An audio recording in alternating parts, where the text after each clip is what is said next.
অনেকটাই আবেগী করে আমাকে অ্যাকচুয়ালি। কারণ বাংলাদেশের মানুষ আমাকে অনেক অনেক অনেক ভালোবাসা দিয়েছে, যেটা আমার কাছে অ্যাকচুয়ালি আনএক্সপেক্টেড ছিল। বাংলাদেশের মানুষ অ্যাকচুয়ালি আমাকে চিনেইছে হয়তো শাকিব খানের জন্য, কারণ উনি যদি এটা না মনে করতেন যে প্রিয়তমার মতন একটা ছবিতে আমি অংশ হতে পারি, বা এই সুযোগটা যদি আমাকে না করে দিতেন, তাহলে হয়তো আমি ওই ছবিটাই করতে পারতাম না। যদি ওই ছবিটা না করতে পারতাম, তাহলে বাংলাদেশের মানুষ আমাকে চিনতেই পারতো না। আর যদি সেটা না হতো, তাহলে তারা ভালোবাসতে পারতো না।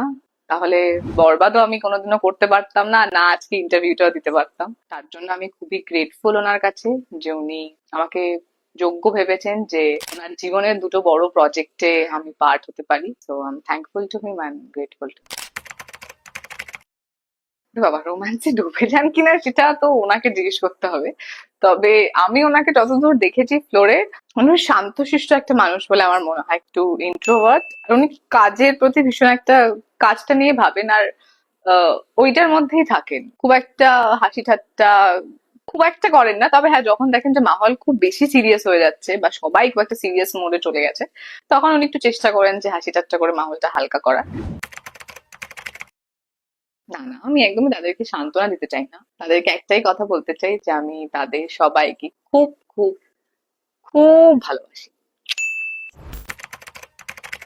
যখনই কোনো প্রবলেম হয় বা আমার কিছু দরকার পড়ে, উনি আমাকে ছোটখাটো সবসময় টিপস বা পরামর্শ দিয়ে থাকেন, যেটা আমার কেরিয়ারে কাজে লাগে। তো হ্যাঁ, উনি এতটা এক্সপিরিয়েন্স, এত দিনের একটা এক্সপিরিয়েন্স, উনি অভিজ্ঞতা উনি অর্জন করেছেন। তো অনেক সময় আছে যে অনেক ছোটখাটো টিপস দরকার হয়, তো তখন উনি ভীষণভাবেই সাহায্য করেন। আমার মনে হয় ওনার মধ্যে অনেকগুলো গুণই আছে যেগুলো মানুষকে মুগ্ধ করতে পারে। শুধু মুগ্ধ না, আমার মনে হয় মানুষকে ইন্সপায়ার করতে পারে, যেটা আমি ওনার থেকে শেখার চেষ্টা করি। যে উনি একটা ইন্ডাস্ট্রির শীর্ষে এত বছর ধরে, কিন্তু স্টিল উনি নিজের কাজের প্রতি ততটাই ডেডিকেটেড, এবং এখনো অব্দি হার্ড ওয়ার্কিং। আর তার জন্য বোধহয় এখনো উনি সেই রয়েছেন। সো এটা আমি ওনার থেকে শেখার চেষ্টা করি। টুকটা যদি আমাকে না করে দিতেন, ছবিটাই করতে পারতাম না। বরবাদে ওনার সঙ্গে কাজ করছি বলে নিজেকে ভাগ্যবতী মনে হয়, তো অবশ্যই নিজেকে ফরচুনেট বলে মনে হয় আমি আবার ওনার সঙ্গে কাজ করার সুযোগটা পেয়েছি। উনি শান্তশিষ্ট একটা মানুষ বলে আমার মনে হয়। তাদেরকে একটাই কথা বলতে চাই, খুব ভালোবাসি। বেশি। কেন বেশি? কারণ প্রিয়তমার সময় দর্শক জানতো না যে আমি কি পারবো বা কতটা পারবো। তো তখন দর্শকের এক ধরনের এক্সপেকটেশন ছিল, কিন্তু প্রিয়তমার পরে আমার মনে হয় কোথাও গিয়ে দর্শকের এক্সপেকটেশন অনেকটা বেড়ে গেছে।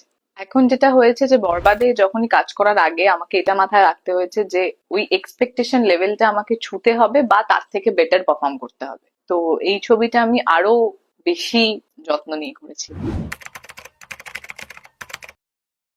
কোর্স মনে হয় শুধুমাত্র তাই নয় যে আমি আহ, বরবাদে ওনার সঙ্গে কাজ করছি বলে নিজেকে ভাগ্যবতী মনে হয়, সেরকমটা নয়। আমি আমার প্রথম ডেবিউ ওনার সঙ্গে করেছি, তার জন্যই আমি নিজেকে খুব ফরচুনেট বলে মনে করি। আর অবশ্যই একজন স্টারের সঙ্গে কাজ করার জন্য আমার মনে হয় শুধুমাত্র বাংলাদেশ নয়, বাংলাদেশ, কলকাতা এবং বিভিন্ন জায়গায় বিভিন্ন আর্টিস্টরাই মুখিয়ে থাকে। আমিও সামহাও কোথাও মুখিয়েই ছিলাম যে আমিও একটা ভালো প্রজেক্ট ওনার সঙ্গে আবার করতে পারি। তো অবশ্যই নিজেকে ফরচুনেট বলে মনে হয় যে আমি আবার ওনার সঙ্গে কাজ করার সুযোগটা পেয়েছি।